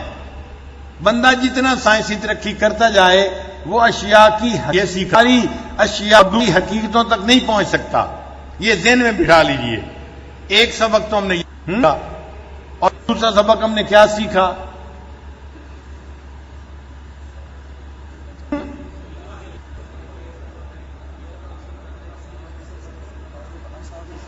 محسوس نہیں. علم حاصل کرنے میں انسان کو آر میں مشق کرنی چاہیے. بڑا ہو تو چھوٹے سے علم حاصل کرے، اگر علم نہیں تو علم کے لیے سفر اختیار کرے، مشقت اٹھائے، مگر علم کو حاصل کرنے میں لگا رہے. یہ اللہ تعالیٰ کو ایک پسندیدہ عمل ہے. سبق پھر اس کے بعد سکندر ذوالقرنین کا واقعہ آیا. اس سکندر ذوالقرنین کے واقعے میں ہم نے دو الگ ہی سیکھے. کون سے دو سبق سیکھے؟ پہلا سبق یہ سیکھا کہ اگر اللہ تعالیٰ نعمتوں کو مال عطا کرے، اس بندے کو چاہیے کہ اللہ کا شکر گزار بندہ بنے. اللہ کی نعمت کا شکر ادا کرنا، یہ سکندر ذوالقرنین کے واقعے سے ہمیں ملتا ہے. اور دوسرا سبق کو لگتا ہے اللہ جب بندے کو اختیار عطا فرمائے تو وہ اللہ کی زمین پر اللہ کے قانون لاگو کرے. زمین کس کی ہے؟ اس پہ قانون کس کا لاگو ہونا چاہیے. لہذا ہمیں یہ سبق ملتا ہے کہ جو لوگ شریعت نافذ ہونے کے لیے کوششیں کرتے ہیں، ہمیں چاہیے ہم ان کے لیے دعائیں کرتے رہیں. ہماری ہمدردیاں ان کے ساتھ ہونی چاہیے، ہمارے دعائیں ان کے ساتھ ہونی چاہیے. ان کے لیے دعائیں کرنا ہماری ذمہ داری ہے. وہ لشکر غزہ ہے، ہم لشکر دعا ہیں. وہ لشکر غزہ ہے اور ہم لشکر دعا ہے. حضرت حضرت نے فرمایا ایک ہوتا ہے غازیوں کا لشکر جو آگے جا کے دشمن سے لشکر دعا ہے، وہ یہ آپ کو شہادت کے لیے پیش کر رہے ہوتے ہیں، وہ غازیوں کا لشکر ہوتا ہے. اور ایک لشکر دعا ہوتا ہے جو لوگ اپنے گھر میں بیٹھے ہوتے ہیں مگر ان کی سربلندی کے لیے دعائیں کر رہے ہوتے ہیں. اور وہ لکھتے ہیں اپنے مکتوب میں کہ لشکر دعا لشکر غزہ کے اوپر فضیلت رکھتا ہے. الحمدللہ یہ گھروں میں بیٹھیں گے، ان کے لیے دعائیں کریں گے، اللہ کے ہاں ہمارا درجہ زیادہ یہ سبب ہوگا، ہم شریعت کی ترویج کے لیے دعائیں کر رہے ہوں گے. بات سمجھ آ گئی؟ یہ خیر خواہ ہمیں سکندر ذوالقرنین کے واقعے سے ملتا ہے. اللہ کے بندوں کی اللہ کے لیے بات کرنی چاہیے اور انسان کو دوسروں کے لیے خیر خواہی کا سبب بن کے رہنا چاہیے. پھر اس میں سے سورہ کاف کے آخر پہ تین باتیں اہم ہیں جو بیان ہوئیں. پہلی بات کون سی تھی؟ کہ اللہ تعالیٰ نے بتایا قل هل ننبئکم اٹھانے اخسرین اعمالا، کیا میں تمہیں نہ بتا دیں ہم ان لوگوں کے بارے میں جو بڑا نقصان محنت والے ہیں. یہ کون لوگ ہیں؟ الذین ضل سعیہم فی الحیات الدنیا، جن کی ساری یہ عہدیں اسی دنیا کی زندگی کے اوپر لگ جاتے ہیں اور وہ اپنی آخرت کو بھول بیٹھتے ہیں. اپنی اہم بات ہے سورہ کاف کے آخر پہ ہمیں سکھائی گئی. پھر اس کے بعد اللہ رب العزت نے صفات کا تذکرہ کیا ہے بڑی شان کے ساتھ کہ اگر ساری دنیا کے سمندروں کو سیاہی بنا سیاہی تھا اور اس سیاہی سے تیرے رب کی تعریفیں لکھنی شروع کی جاتی، ایک وقت آتا یہ تعریفیں تو ختم ہو جاتی، تیرے رب کی تعریفیں کبھی ختم نہ ہوتی. اور اللہ تعالیٰ نے اپنی تو اگر تمہیں کرنے کے بعد پھر اپنے بندوں کو بتا بھی دیا کہ ایسے پروردگار کے حسن کو دیکھنا چاہو ہم تمہیں وہ طریقہ بھی بتا دیتے ہیں. اس کا طریقہ کیا ہے؟ وَمَنْ يَرْجُو لِقَاءَ رَبِّهِ فَلْيَعْمَلْ عَمَلًا صَالِحًا، اس کو چاہیے کہ وہ نیک اعمال کرے. وَلَا يُشْرِكْ بِعِبَادَةِ رَبِّهِ أَحَدًا، اور اللہ کی عبادت میں کسی کو شریک نہ کرے، مخلوق کے ساتھ شرک خفی نہ کرے، اپنے دل میں با سوا کی محبت کو مت آنے دے، پانے والوں کی محبت کو دل سے بچا کے رکھے. جو بندہ ایسا کرے گا یہ قیامت کے دن اللہ کا دیدار بات تھی بن جائے گا. تو تین باتوں میں سے کون کون سی باتیں تھیں؟ پہلی میں ہے ان لوگوں کے بارے میں بتایا جو فقط دنیا کی زندگی کی آسانی کو دیکھتے ہیں اور اسی پہ ریچھ چڑھاتے ہیں اور آخرت کو بھول جاتے ہیں. اور یہ فتنہ آج کے دور میں عام ہے کو جو دیکھ. اور دوسرا اللہ تعالیٰ نے اپنے حسن جمال کا تذکرہ کیا. اور تیسرا اس حسن جمال کو اب دیکھنا چاہے اور آپ نے اس کا طریقہ کار بتا دیا. یہ تین باتیں پوری سورۃ کاف کا لب لباس بھی جس کے اوپر سورت کو ختم کیا گیا. پھر اس سورت کے شروع میں اور آخر میں مناسبت میں ہے. سورت کے شروع میں اور آخر میں مناسبت بھی ہے. اللہ نے ابتدا کا ذکر اپنی الوہیت کا ذکر کیا. ابتدا میں کس کا ذکر کیا؟ اپنی الوہیت کا ذکر کیا. اور سورت کے انتہا میں اللہ نے اپنی ربوبیت کا ذکر کیا.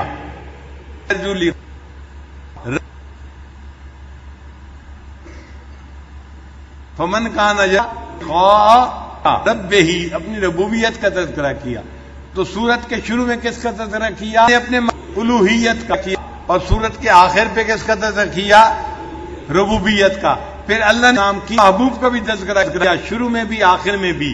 مگر عجیب مناسبت دیکھیے کہ شروع میں نبی علیہ السلام کو ابدیت کا تذکرہ کیا اور آخر کے اوپر نبی علیہ السلام کی بشریت کا تذکرہ کیا. ذرا انما انا بشر مثلکم، یہ اس پوری صورت کا خلاصہ اور لب لباب ہے. اب ہم کا اس کو ایک دوسرے طریقے سے سن لیجئے کہ جو سب سے درمیانی قصہ تھا حضرت آدم علیہ السلام تھا. اس قصے میں دو طرح کا امتحان تھا، ایک شکر کا اور ایک صبر کا. شکر کے ایک طرح کے آدم علیہ السلام بنا جنت میں رکھا تھا، وہ نعمتوں کا شکر ادا کرے. اور صبر کا امتحان تھا کہ اور شکر کا پھل کھانے سے منع کر دیا گیا تھا. تو امتحان کتنی قسم کے تھے؟ دو طرح کے تھے، صبر کا، صبر کے شکر کا. پھر اس پہلا قصہ ہے اصحاب کہف کا، اس میں امتحان کس قسم کا تھا؟ کس قسم کا امتحان تھا؟ اس کے بعد دوسرا قصہ تھا صاحب جنتین کا، اس میں امتحان اور قسم کا تھا، یہ شکر کا امتحان تھا. پھر اس کے بعد تیسرا قصہ تھا حضرت موسیٰ علیہ السلام کرنے علیہ السلام کا. امتحان کس کا تھا؟ صبر کا امتحان تھا. اور آخری قصہ تھا سکندر ذوالقرنین کا، وہ امتحان کس کا تھا؟ شکر کا امتحان تھا. مقصد بتانے کا یہ ہے اے لوگوں کے حالات تمہیں بھی زندگی میں کرو، صبر اور شکر کے حالات میں آزمایا جائے گا. جب تم شکر اللہ سب میں ہو تو شکر ادا کرو، صبر کے حالات میں ہو تو صبر کرو. اللہ شکر کرنے والے سے بھی راضی ہے، صبر کرنے والے سے بھی راضی ہے. حضرت سلیمان علیہ السلام اللہ کی نعمتوں کا شکر ادا کرتے تھے. اللہ تعالیٰ نے قرآن مجید میں ان کو نعم العبد کا خطاب پر خطاب دیا، میرا کتنا اچھا بندہ ہے، وہ میری نعمتوں کا شکر ادا کرتا ہے. حضرت ایوب علیہ السلام بیماری آئی، وہ نے صبر کیا. اللہ فرماتے ہیں انا وجدناہ صابرا، اللہ عبد انہ اواب، یہ میرا کتنا پیارا بندہ تھا، میری طرف رجوع کرنے والا تھا. ایوب نے سلیمان علیہ السلام کے شکر کی وجہ سے ان کو بھی نعم العبد کا خطاب دیا. اور سورہ ایوب علیہ السلام کو سبق کی وجہ سے ان کو کون سا خطاب دیا؟ نعم العبد کا خطاب دیا. عبد کہف ہمیں یہ سبق دے رہی ہے، اے بندو اگر نعمتوں کا شکر ادا کرو گے تب بھی تم نعم العبد بنو گے، اور اگر تم مشکل میں صبر کرو گے تم نعم العبد بنو گے. لہذا نعم الدیدار بن کر زندگی گزارو اور اللہ کے ہاں کامیاب ہو جاؤ، اور جب آخرت میں جاؤ تو اللہ کے صبر کو کرنے والوں میں شامل ہو جاؤ. اللہ تعالی ہمیں بھی آخرت میں اپنا دیدار عطا فرمائے اور میں صبر کرنے والا، شکر کے حالات میں شکر کرنے والا بنائے. وآخر دعوانا الحمدللہ رب العالمین. آخری میں تو بعض ساتھیوں کی طرف سے پھر فرمائش آئی ہے کہ آخری مجلس ہے، طالبہ کے کلمات پڑھا دیں. این ممکن ہے کہ رمضان مبارک کے اس آخری مرتبہ میں اللہ تعالی ہمیں توبہ کے لیے قبول فرما لے. تو سچے دل کے ساتھ پھر توبہ کر لیجیے.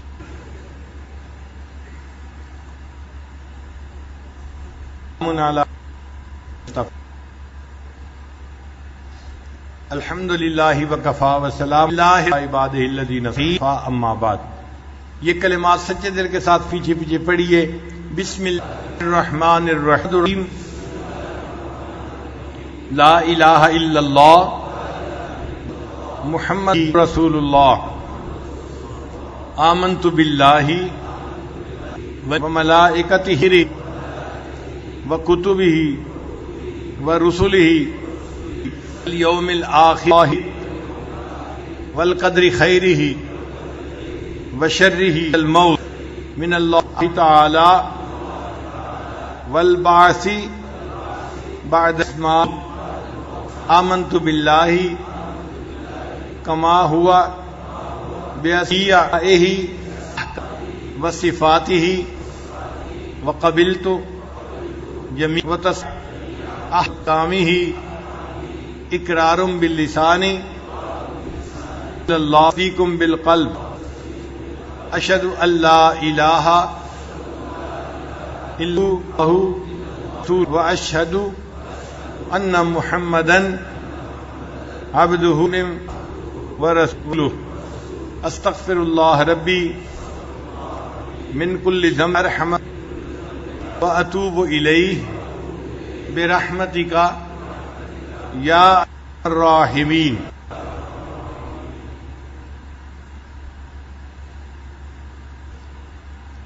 ان کی معہد الفقیر میں جو لوگ انتظام کرنے والے ہیں، آپ اپنے ان کی طرف سے میں آپ سب حضرات کا شکریہ ادا کرتا ہوں کہ یہاں سے کچھ گھروں سے پہنچ کر یہاں تشریف لائے۔ گرمی کے اس موسم میں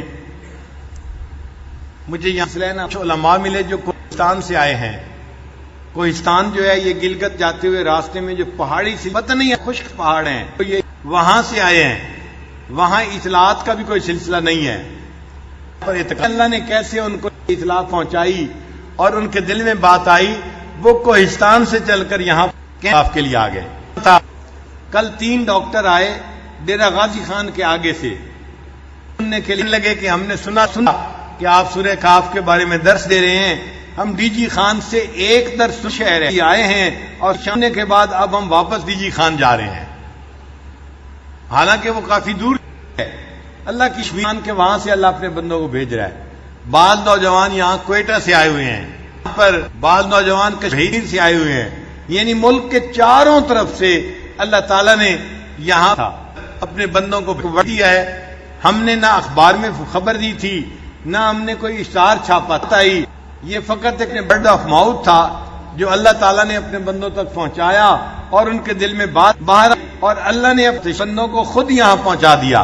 یہ اللہ کا احسان ہے، یہ اللہ کی مہربانی ہے۔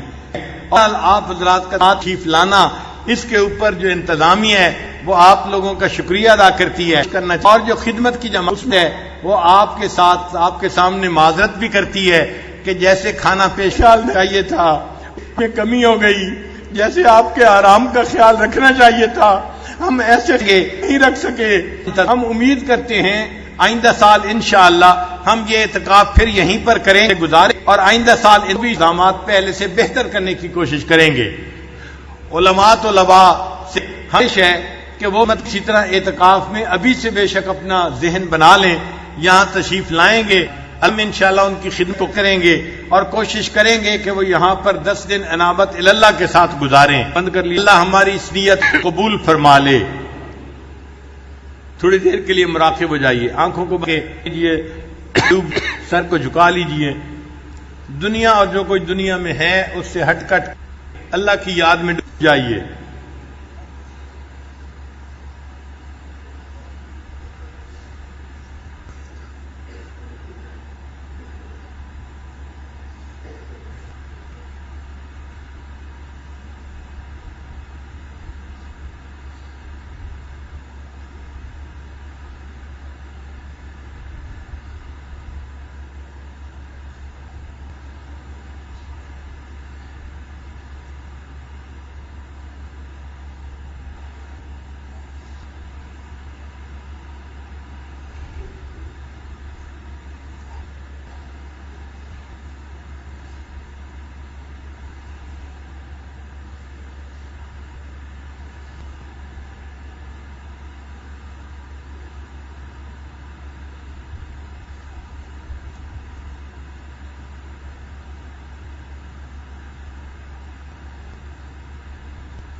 لا اللہ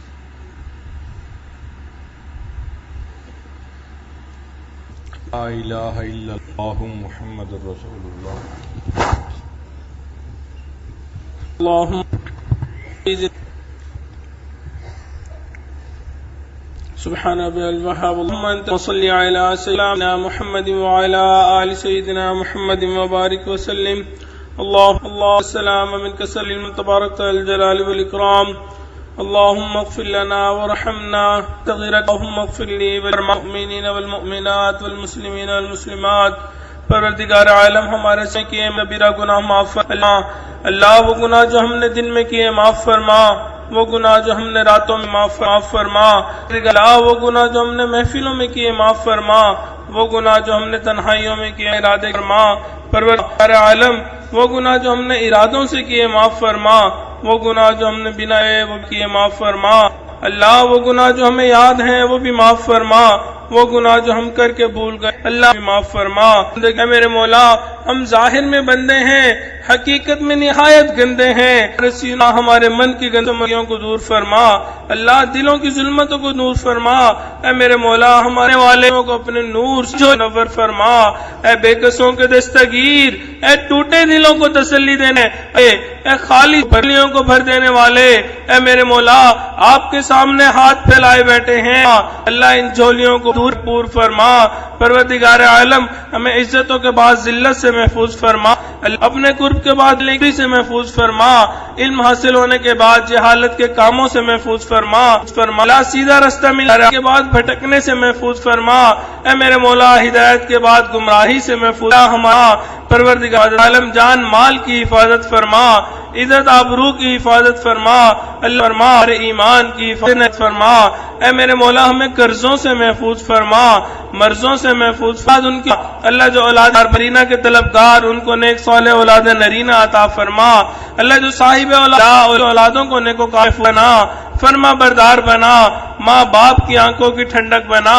اللہ اولاد کے غموں سے محفوظ فرما اولاد کے دکھوں سے محفوظ فرما اولاد کی پریشانیوں سے محفوظ ایک بندہ اے میرے مولا ہمیں اپنے مقربین بندوں میں شامل فرما اللہ اپنے نیک دروں میں شامل فرما اے میرے مولا آپ کے محبوب نے ہمیں آپ کا در دکھلا دیا یہ بھی بتلا دیا اللہ ہمیں کے سوا کوئی دوسرا در نہیں انبیاء بھی اسی در پہ جھکے اولیاء بھی اسی در پہ جھکے اللہ فرما بھی آپ کے در سے ملا ہے اے میرے مولا ہمیں اپنے در سے عطا فرما اللہ کبھی بھی بے سہارا نہ فرما اے میرے مولا کبھی بھی بے آسرا نہ فرما اللہ در در کے دھکے کھانے سے محفوظ فرما اللہ در در کے دھکے کھانے سے محفوظ فرما پروردگار عالم بڑی دیر سے آئے ہیں علم داری دور سے آئے ہیں اللہ بڑی امیدیں لے کے آئے ہیں کہ تیرے ایک ولی کی محفل میرے مولیں گے وہاں گزاریں گے اللہ اللہ کریں گے اللہ تو راضی ہو جائے گا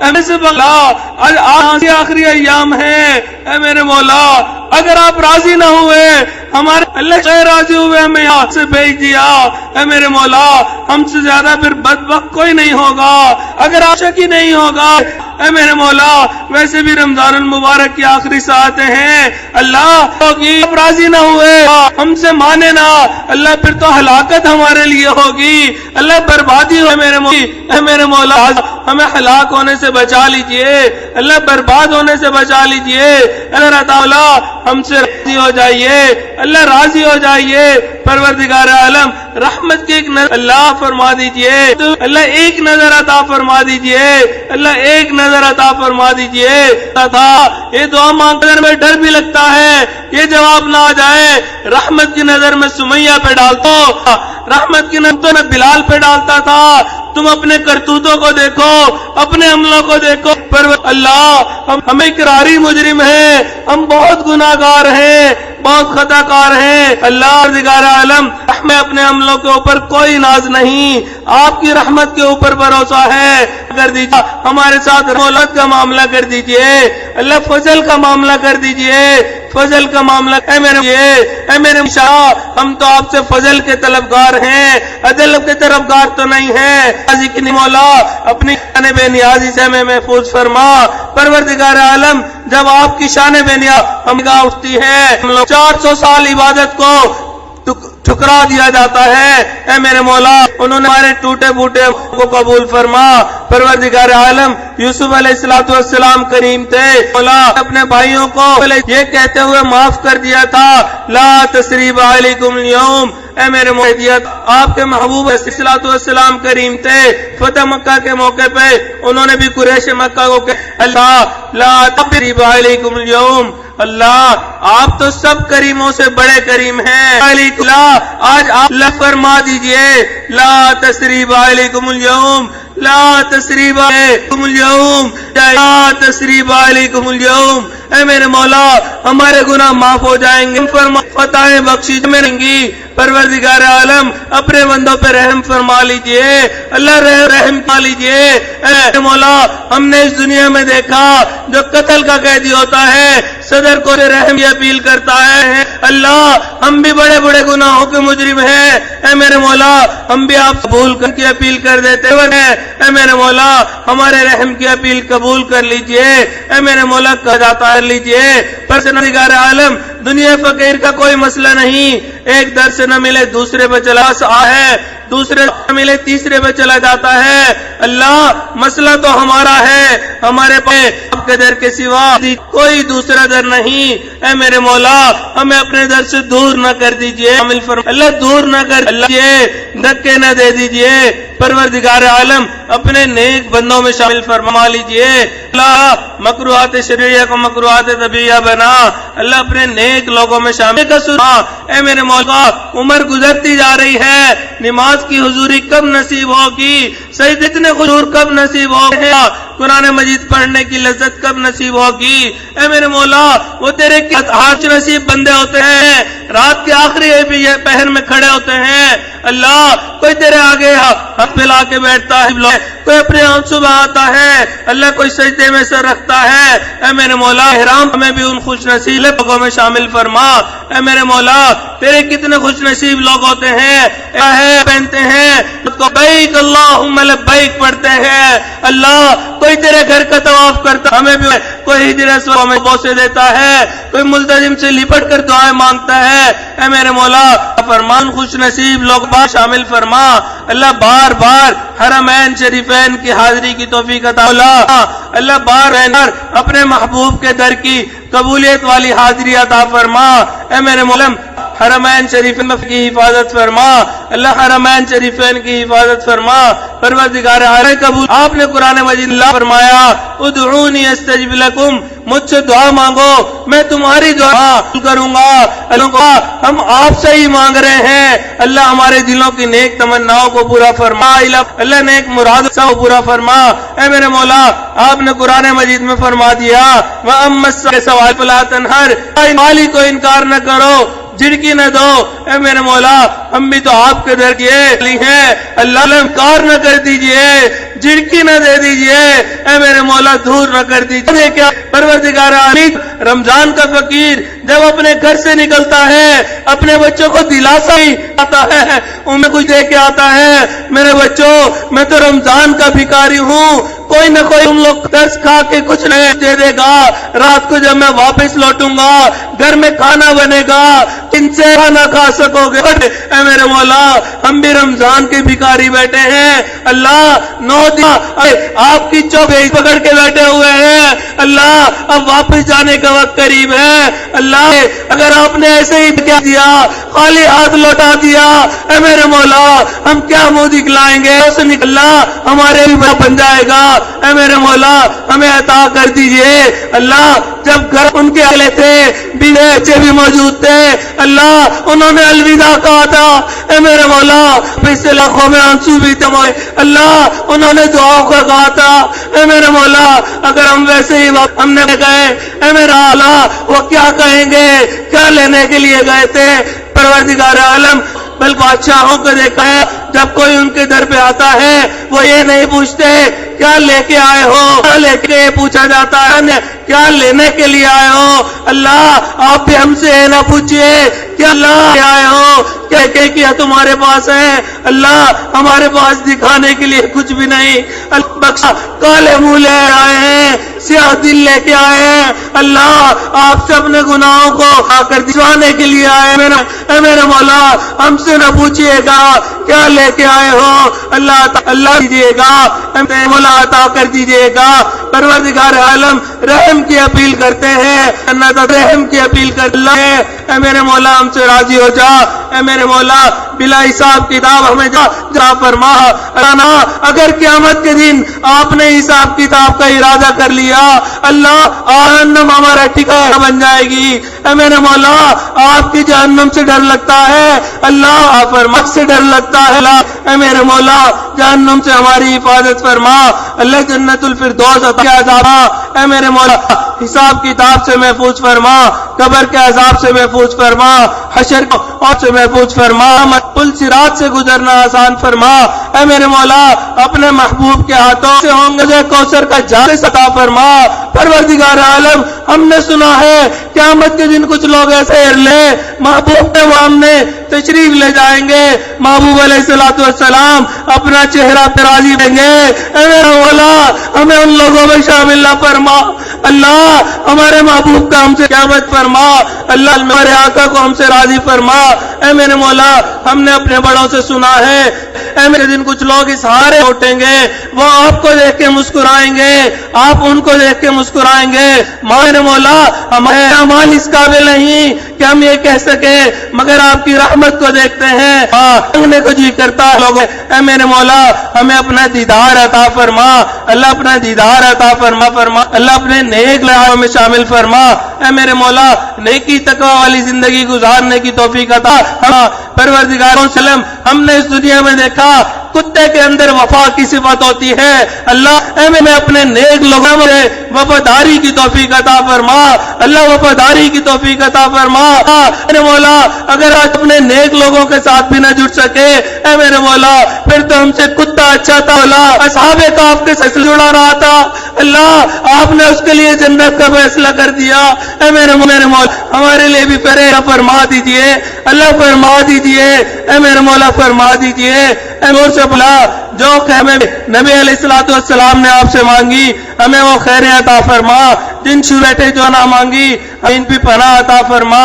پروردگار عالم حاضرین مجلس جو ہیں یہ دور پورا فرما. لوگ ان دعاؤں پہ آمین کہہ رہے ہیں, اللہ سب کی دلوں کے نیک تمناؤں کو پورا فرما, نیک حاجات کو دین. اللہ آپ دلوں کے بھید جانتے ہیں, جو دلوں میں پریشانیاں ہیں ان کو دور فرما. اللہ ہمارے اس کے کام کے لیے قبول فرما. اللہ دین کے کام کے لیے قبول فرما. اے میرے مولا چن ملک کی حفاظت فرما. اللہ جو اس کے دشمن ہیں ان کو ہدایت عطا فرما. جن کی قسمت میں ہدایت نہیں خدمت ان کے دفعہ دور فرما.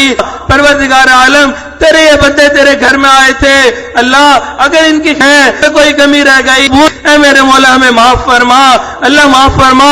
اللہ خدمت جماعت کے جو لوگ ملتی ہے اللہ ان کو اپنے مقبول بندوں میں شامل فرما. اے میرے مولا ہم نے سنا ہے عبادت سے جنت کے بندے, خدمت سے خیرہ ملتا ہے. اللہ یہ سحری افطاری میں کھڑے ہوتے تھے آپ شامل کا خیال کرتے تھے. اے میرے مولا ان کو اپنے مقبول بندوں میں شامل فرما. اللہ نیک بندوں میں فرما. پروردگار عالم ہمارے حضرت عزیز احمد برکاتہم عالیہ کی صحت میں برکت عطا فرما. اللہ زندگی میں برکت عطا فرما. کام کاروبار میں برکت عطا فرما. اللہ رزق میں برکت عطا فرما. مولا قدم قدم اپنی نوروں کے شامل حال فرما. اللہ ہر قسم کے شرور و فتن سے محفوظ فرما. اے میرے منی سے ہر قسم کے شرور اللہ فتن سے محفوظ فرما. اللہ حاسدین کے حسد سے محفوظ فرما. دشمنوں کی دشمنی کو محفوظ فرما. دوستی کے رنگ میں دشمنی کرنے والوں سے بھی محفوظ فرما. اے میرے مولا اس خان فرما قیامت تک آباد شاد فرما. اللہ اس ادارے کو دن دگنی رات چوگنی ترقی عطا ادارے سے. اے میرے مولا جتنے کام یہاں چل رہے ہیں غیبی خزانوں سے ان کو پورا فرما. اللہ جو اس میرے مولا محبت کرتے ہیں ان کو بھی اپنے نیک لوگوں میں شامل فرما, اپنے محبین میں شامل فرما. اے اللہ پوری زندگی نیکی تقوی اختیار کرنے کی توفیق عطا فرما. اللہ ہمیں مانگنا نہیں آتا, بن مانگے ہمیں عطا فرما. اے میرے مولا بن مانگے ہمیں عطا فرما. اللہ جو ہمارے عزیز اقدار شائق رشتہ دار اس دنیا سے فوت ہو گئے ان کی مغفرت فرما. جن کے آپ نے مغفرت کر دی قرب کے اعلیٰ ترین فرما عطا فرما۔ خاندان کے اندر جو ہمارے بزرگ بیمار ہیں ان کو شفائے کاملہ عاجلہ مستمرہ عطا فرما۔ اے میرے مولا ہمیں اپنے بزرگوں سے سائے سے محروم نہ فرما، اللہ قدر دانی کی توفیق عطا فرما۔ اے میرے مولا بے قدروں میں نہ شامل فرما، اللہ نہ قدروں میں شامل نہ فرما، اللہ ساری زندگی کو بھی آخری وقت تک اپنے نیک لوگوں کے ساتھ جڑے رہنے کی توفیق عطا فرما۔ اے میرے مولا جو مانگا وہ صحیح عطا فرما، جو مانگنا چاہیے تھا نہیں مانگ سکے وہ بھی عطا فرما۔ صلی اللہ تعالی علی حبیبہ محمد وآلہ وصحبہ اجمعین برحمتک یا ارحم الراحمین۔